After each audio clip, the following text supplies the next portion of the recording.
교회를 한번 다녀볼까 하고 나섰다가 그날부로 교회를 안 다니기로 마음먹었다고 하시는 분들의 얘기를 혹시 여러분 들어보셨어요? 우리 집 남편이 그런데, 우리 집 애들이 그런데, 여러분 하시는 분들 계실지 모르겠습니다. 여러분, 교회를 안 다니기로 마음먹게 되는 몇 가지 그 포인트들이 있거든요. 그 중에 하나가요, 처음 교회를 갔는데 하필 그날 목사님이 헌금하라는 설교를 하면 거의 백방입니다. 그거는. 오늘 세 분이 새로 오셨는데 제가 지금 너무 부담스러워요.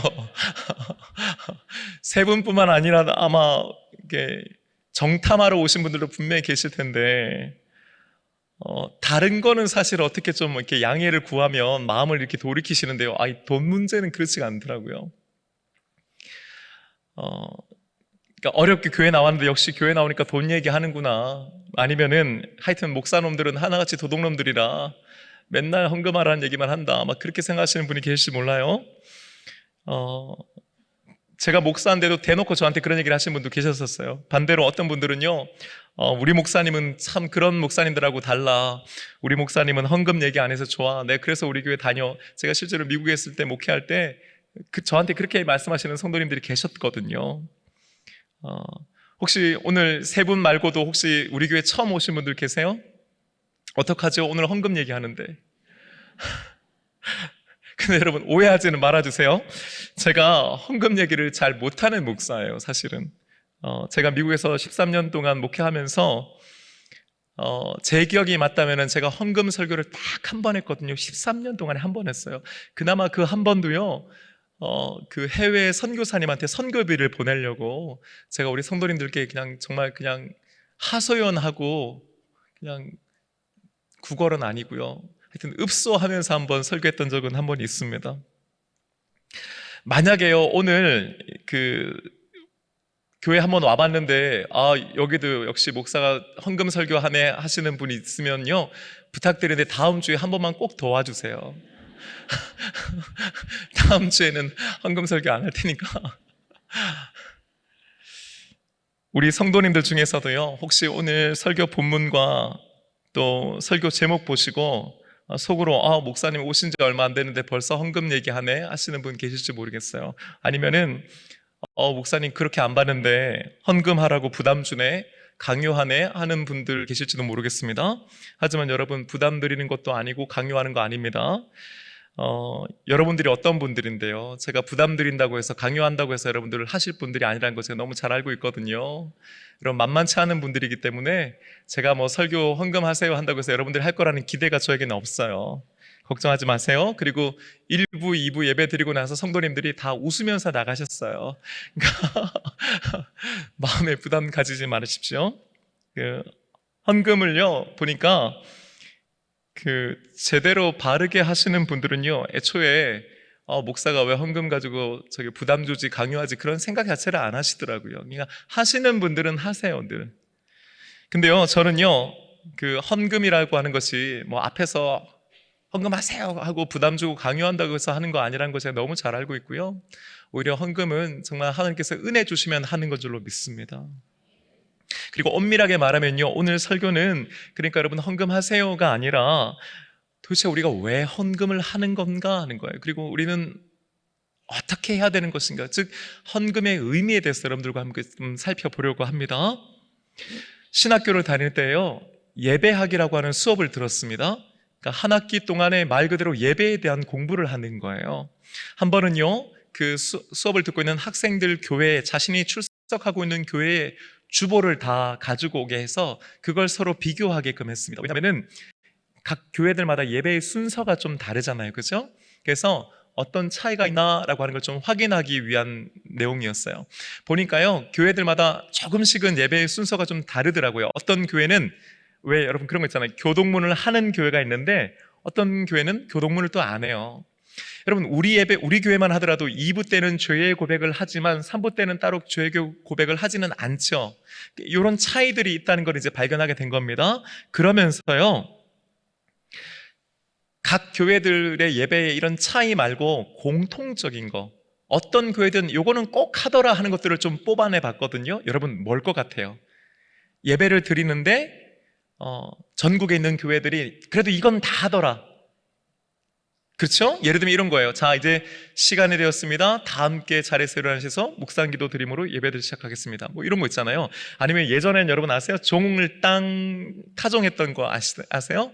그러니까 어떤 식으로든 그 회중들을 예배의 자리로 초대하는 것. 그러니까 영어로는 call to worship이라고 하는데요.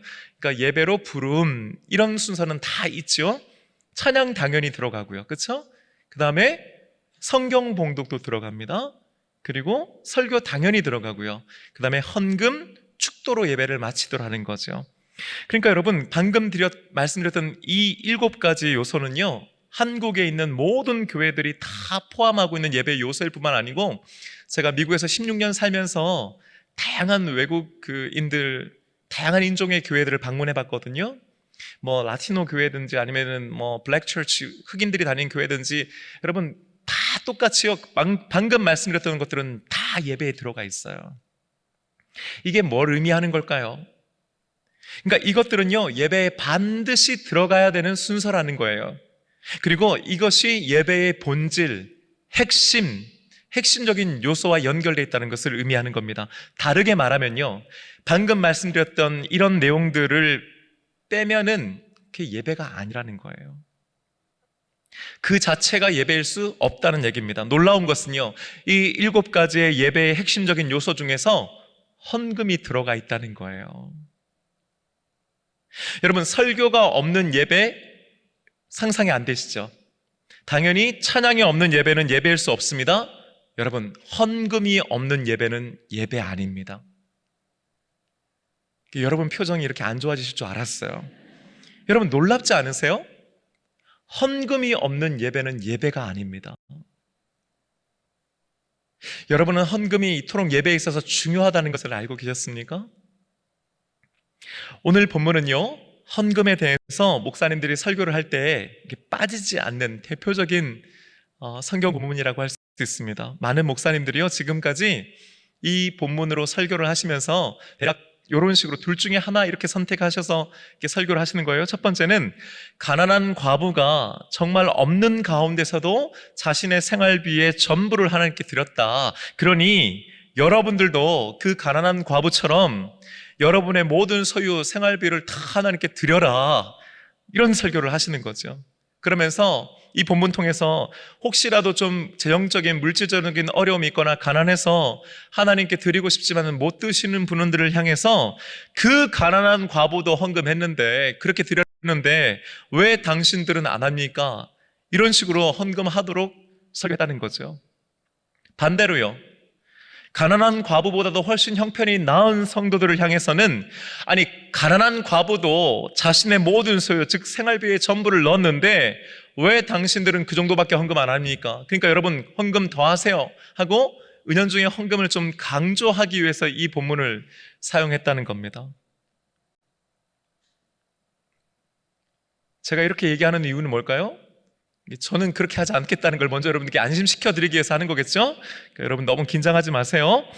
반대로요, 여러분. 그런데요, 정말로 그런가 하는 거예요.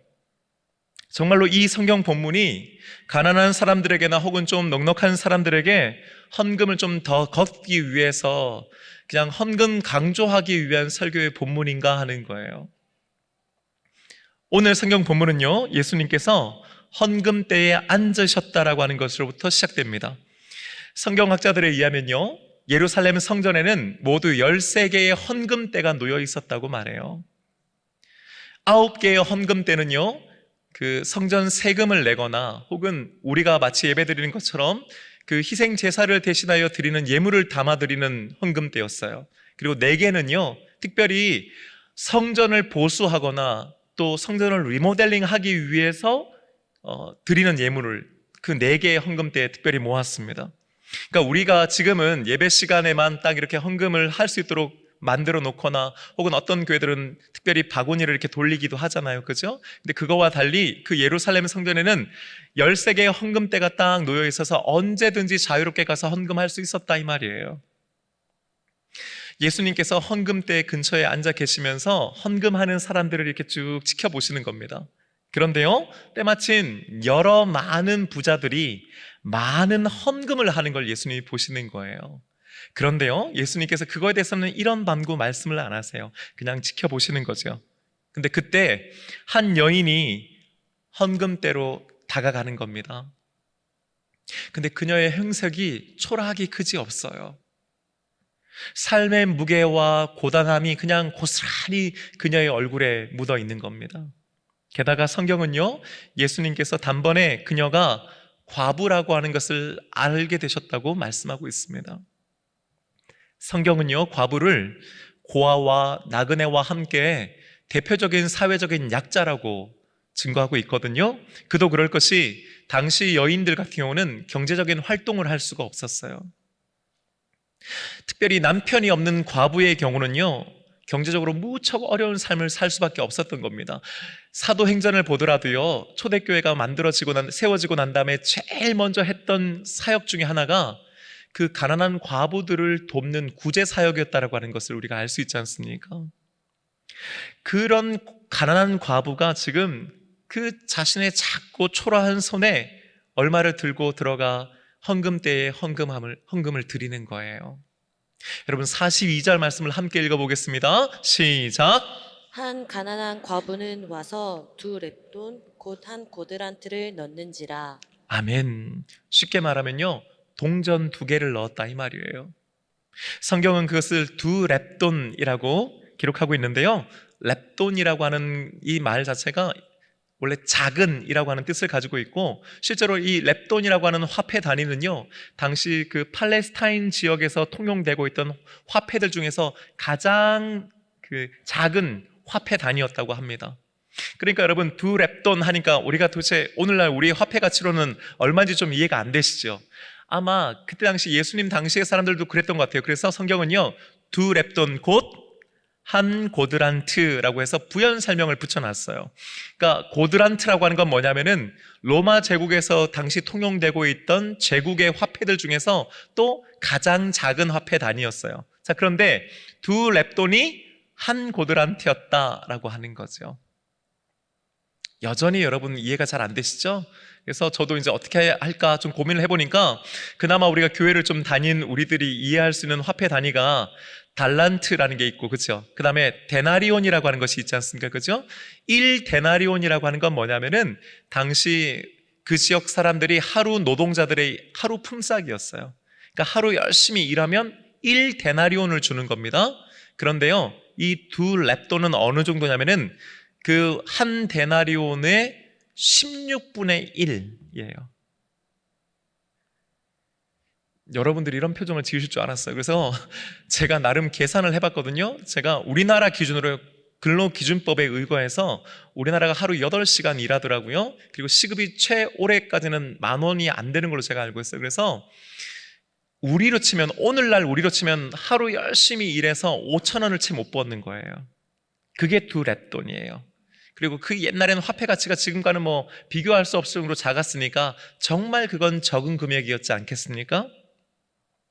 어쩌면 그녀는요, 그 동전 2개를 헌금함에 넣기 전에 아마 주변을 두리번거리며 살폈을지도 몰라요. 왜요?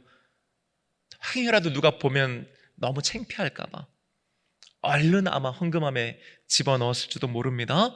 근데 예수님께서요, 그걸 보고 계시더니 제자들을 불러 모으시는 거예요. 그리고 야, 저 여인 봐라 하시는 겁니다. 그리고 이렇게 말씀하십니다. 43절의 말씀입니다. 함께 읽겠습니다. 시작. 예수께서 제자들을 불러다가 이르시되 내가 진실로 너희에게 이르노니 이 가난한 과부는 헌금함에 넣는 모든 사람보다 많이 넣었도다. 아멘. 여러분, 예수님의 말씀을 듣고 제자들은 어떤 생각을 했을까요? 그들은 사실 이해하기가 어려웠을 겁니다. 왜냐하면은 그들의 눈에 보기에는 그냥 초라한 행색의 한 여인이, 당연히 과부인지는 모르겠죠. 예수님만 아셨던 거니까 한 여인이 그냥 자그만 동전 2개를 그냥 그 안에 넣는 것만 본 거예요. 그건 누가 보더라도 명백하게 작은 금액인 거예요. 초라한 거예요. 하지만 예수님께서 그 다음 말씀을 이렇게 이어가십니다. 44절의 말씀입니다. 함께 읽겠습니다. 그들은 다 그 풍족한 중에서 넣었거니와 이 과부는 그 가난한 중에서 자기의 모든 소유 곧 생활비 전부를 넣었느니라 하시니라. 아멘. 눈에 보이는 것만 보는 제자들과 주변 사람들과는 달리요, 예수님께서는 눈에 보이지 않는 그녀의 형편과 처지, 그리고 그녀의 마음의 중심까지 보신 줄로 믿습니다. 여러분, 방금 제가 예수님께서는 눈에 보이지 않는 그녀의 형편과 처지, 그리고 마음의 중심까지 보셨습니다 라고 했을 때, 여러분, 이 말이 여러분들에게는 어떻게 다가오세요? 방금 어떤 분들은 아멘 하셨습니다. 혹시 안심이 되세요? 마음이 좀 놓이세요? 맞아, 예수님은 내가 헌금 얼마 한 거에나 이런 거에는 관심 없는 분이셔. 그런 거 중요하게 생각하지 않으시고 예수님은 마음을 보시지, 마음을. 그러니까 뭐 할 수 없으면 안 와도 혹은 못 해도 예수님 그것 때문에 신경 쓰는 분 아니지, 그렇게 생각하신 분 안 계세요? 혹시나 어떤 분들은요, 목사들과는 달리 역시 예수님은 헌금하느냐 안 하느냐 혹은 그 액수로 판단하시는 분이 아니지, 그분은 그런 거와 상관없이 우리가 헌금 안 해도 여전히 우리를 사랑하시지 하면서 마음에 크게 안심이 되시는 분 안 계십니까? 여러분, 분명 오늘 이 예수님 말씀의 본질은요, 헌금하는 금액의 크기의 문제가 아닌 건 분명합니다. 동시에 우리가 얼마를 버는데 거기서 몇 퍼센트를 하나님께 드리는지, 그런 헌금의 비율을 따지고 있는 것도 역시 아니죠. 근데 여러분 기억하세요? 동시에 이 말씀은요, 그러면 힘들고 어려우면, 생활이 좀 힘들면 안 하고 싶으면 안 해도 된다고 우리에게 면죄부를 주시는 말씀은 더더욱 아닙니다. 예수님께서는 오늘 이 말씀을 통해서 헌금에 대한 좀 다른 차원을 우리에게 말씀해 주고 계신 거라고 저는 믿어요. 사람들의 눈에는 보이지 않았던, 그러나 예수님의 눈에는 보였던 것이 있었습니다. 그것은 바로 두려움에 관한 문제였습니다. 앤디 스탠리라고 하는 목사님이 계세요. 그 목사님께서요, 헌금의 기쁨이라고 하는 책을 쓰셨거든요. 저는 여러분이 이 책 꼭 한번 읽어보셨으면 좋겠어요. 얇아요. 책도 작아요. 한번 읽어보실 만해요, 진짜. 그 책에서 여러분, 앤디 목사님이 이렇게 시작합니다. 어릴 적 헌금하는 것은 간단한 일이었다. 나는 아주 어렸을 때부터 1달러를 받으면 10센트는 헌금 주머니에 넣어야 한다고 배웠다. 다른 생각은 해본 적이 없다. 그래서 헌금은 쉬운 일이었다. 여러분 이해되시죠? 이분 중에서도 모태신앙으로 자라신 분들은 왜 있잖아요. 저도 그랬어요. 교회 가면요, 헌금 예배 드리기 전에 어머니가 저한테 꼭 100원을 주셨거든요. 그러면 그냥 그거 하면 되는 거잖아요, 그렇죠? 그건 어려운 게 아니었다 이 말이에요. 자, 그런데 이 목사님이 성장하면서요, 자신의 수입이 이제 계속 조금씩 늘어나는 거예요. 이렇게, 그러니까 조금씩 망설임이 생기더랍니다. 그분은 여전히 1달러에 10센트를 하나님께 드렸는데요, 문제는 뭐냐면은 그 액수가 수백 달러가 되고 수천 달러가 되니까 이 내적 갈등이 생기더라는 거예요. 여러분, 우리 얘기 같지 않아요? 그러면서 그분이 이렇게 얘기합니다. 이런 내적 싸움이 내가 고정된 비율로 헌금하는 것을 막지는 못했지만, 그러니까 그분은 여전히 11조를 하나님께 드렸다는 얘기예요. 자, 그 다음 말이 중요한 거예요. 헌금할 때의 기쁨은 빼앗은 것은 분명하다. 내가 주저하는 이유를 분석해 본 결과 탐욕은 아니었다. 그것은 두려움의 문제였다. 어느새 나는 헌금을 두려워하는 사람이 되어 있었다. 여러분, 앤디 목사님은요, 지금 교회에 안 다니거나 혹은 교회당에 왔지만 아직 헌금할 정도의 믿음이 없는 사람들을 향해서 얘기하는 게 아니죠. 저와 여러분 같이 헌금이 뭔지도 알고 헌금을 왜 해야 되는지도 알고 적어도 헌금 생활을 하고 있는 우리들을 향해 말씀하고 있는 거라고 저는 생각해요. 여러분, 많이 공감 가지 않으세요? 저는 여러분에게 묻고 싶습니다. 여러분은 지금 헌금의 기쁨을 누리고 계십니까? 혹시 헌금은 하는데 의무와 책임으로 하고 계시지는 않으세요? 어느 순간부터, 그게 언제인지는 모르겠지만은 내가 그냥 딱 정해놓은 금액, 그게 10,000원이면 10,000원, 50,000원이면 50,000원, 100,000원이면 100,000원, 10만 원이면 10만 원, 그냥 딱 정해놓고 그 사이에 5년, 10년이 지나서 내가 경제적으로 훨씬 더 넉넉해졌고 내 생활의 규모가 커졌지만은 그런 거와 상관없이 나는 그냥 헌금은 10,000원 할 거야 하고 정해놓고 그냥 그렇게 5년, 10년, 20년째 10,000원 하고 계시는 분 안 계세요? 혹은 그냥 온라인 헌금으로 매달 얼마 계좌이체 그냥 매주 계좌이체 딱 해놓고 그냥 돈 빠져나가는 거지 하고 생각하는 분 안 계십니까? 뭐 이 정도 하면 됐지. 그러면서 헌금 얘기 나오면 그냥 딱 마음이 다치고 귀가 다치고 딱 팔짱 끼고 오늘은 목사가 돈 얘기하는구나 하고 기다리고 계시는 분은 안 계세요? 어느새 여러분들 사이에서요, 목사가 헌금 얘기 안 하면 저 목사는 돈에 관심 없고 깨끗한 목사, 소신 있고 좋은 목사라고 하는 생각하면서 목사들을 판단하고 계시지 않습니까? 왜 우리의 헌금이 하나님께 제대로 드려지지 못합니까? 왜 우리는 헌금을 하면서도 진정한 헌금의 기쁨을 누리지 못하는 걸까요? 제가 지금까지 목회하면서요, 헌금 내는 게 아까워서 헌금 안 내서 그걸로 부자 되겠다고 마음먹는 분을 본 적은 없어요.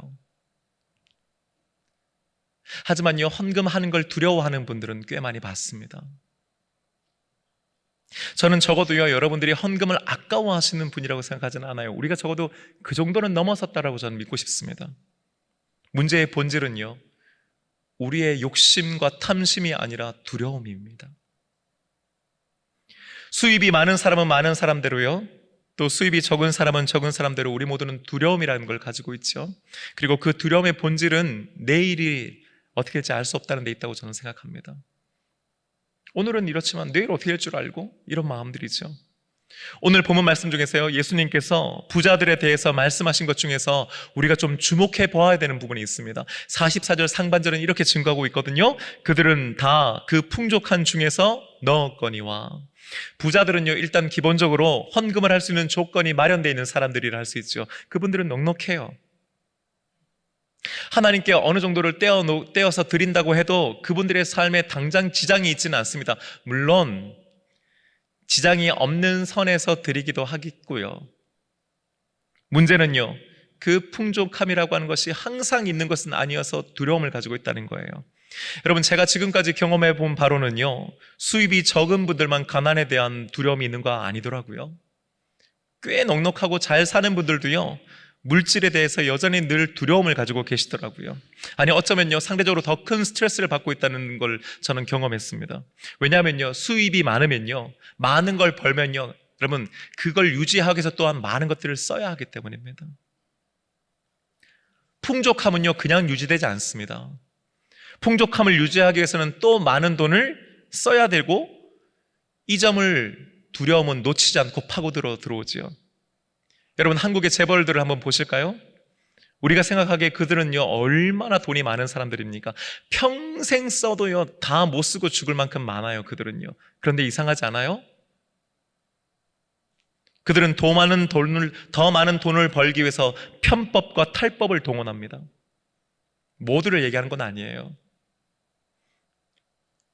심지어 세금 내지 않기 위해서요, 얼마나 머리들을 많이 쓰는지 몰라요. 세금을 내지 않기 위해서 엄청나게 많은 돈을 씁니다, 그들은요. 어디 그뿐인가요? 세금을 안 내기 위해서 온갖 방법을 쓰다가 걸리면요, 재벌 총수들이 감옥 가지 않습니까? 우리 생각에는 그거 그냥 내고 말지 싶은데요, 재벌들은 그렇지 않아요.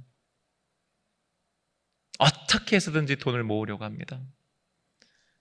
이유는 당연히 돈에 대한 탐심이고 욕심이겠죠. 하지만 여러분, 한꺼풀 더 들어가 보면요, 그 안에는 두려움이 자리 잡고 있습니다.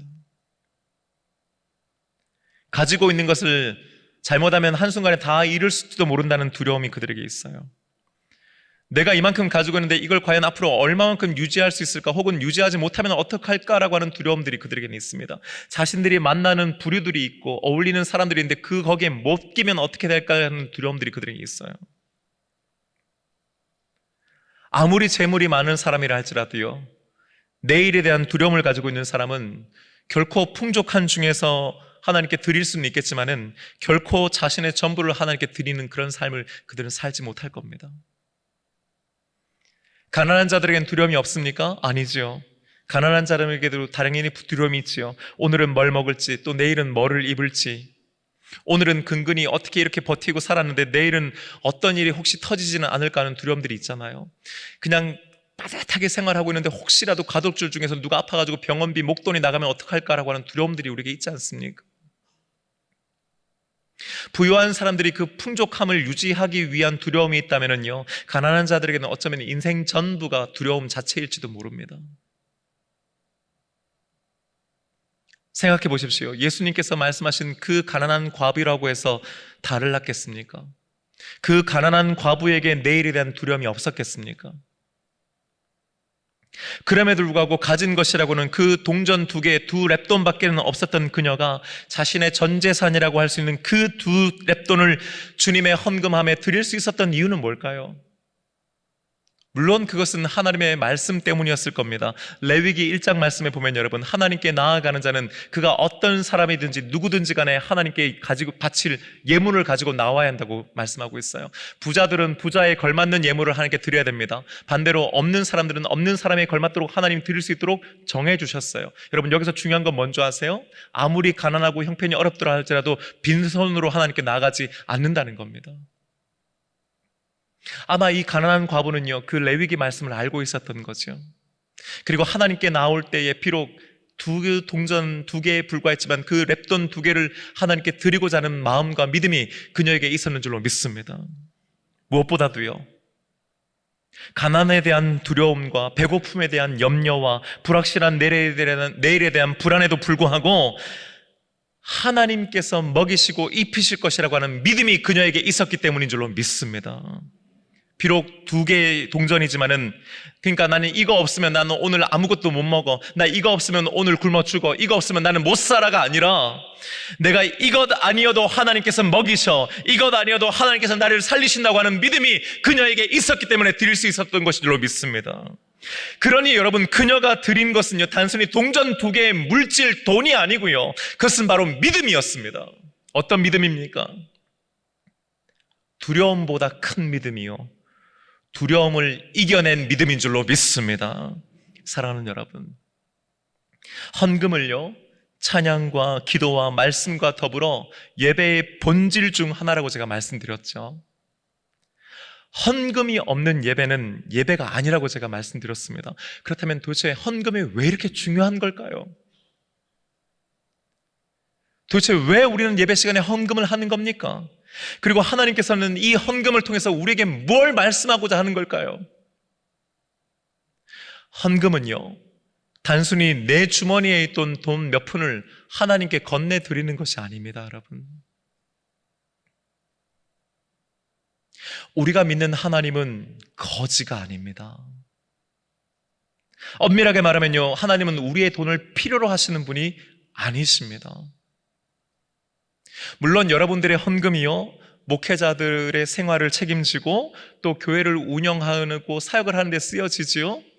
그렇다고 해서 헌금이요, 단순히 기부나 도네이션은 아니에요.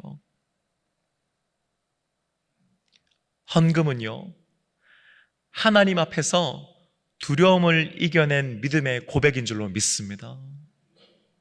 불확실한 한 내일에 대한 두려움이 있어요. 배고픔과 가난에 대한 두려움이 있어요. 내 풍족함을 어쩌면 혹시라도 잃을 수 있다는 어떤 두려움이 있어요. 당장 아이들을 키우고 아이들을 양육하고 돌보고 아이들을 뒷바라지해야 한다는 부담감이 우리에게 있습니다.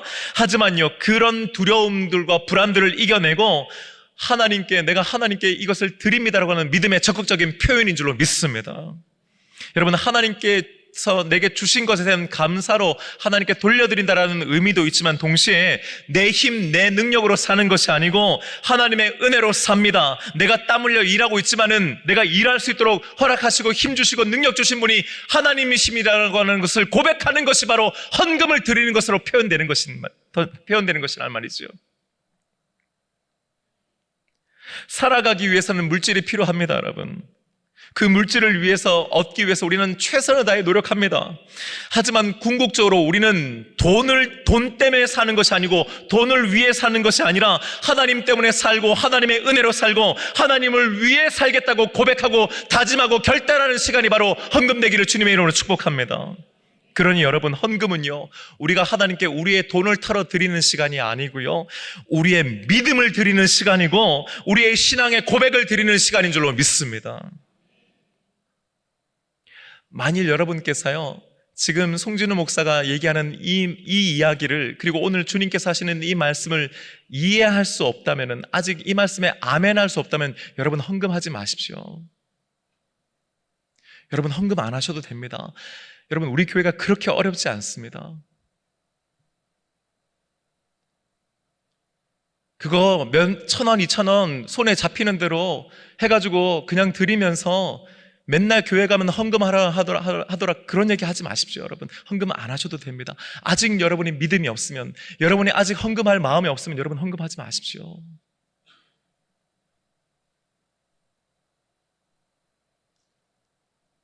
제가 우리 교회에 와서요, 보니까 금요 기도회 시간에 헌금 바구니를 이렇게 돌리시더라고요. 제가 그거 못하게 했습니다. 제가 헌금 바구니 없앴어요. 만약에 우리 교회 주일 예배 때 헌금 바구니 돌렸으면 저 그거 못하게 했을 겁니다. 왠 줄 아십니까?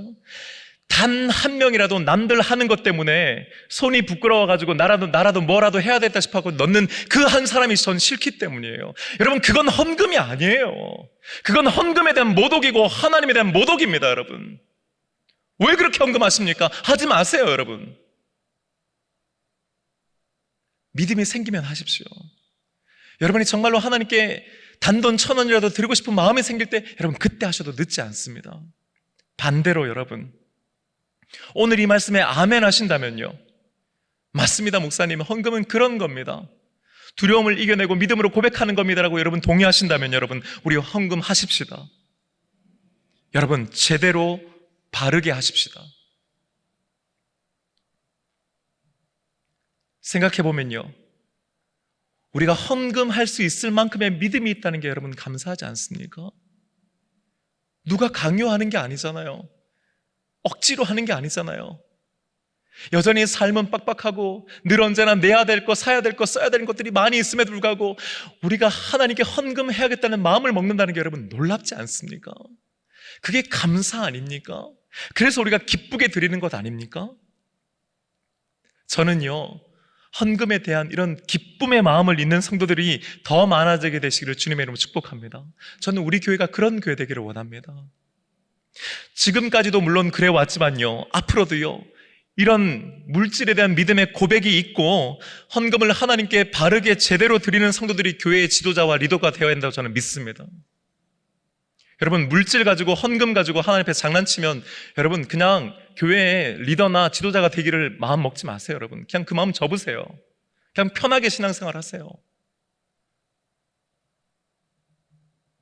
저는요, 하나님께 물질로 헌신하는 사람들이 교회의 리더가 되도록 할 겁니다. 우리 교회는 그런 교회가 돼야 합니다.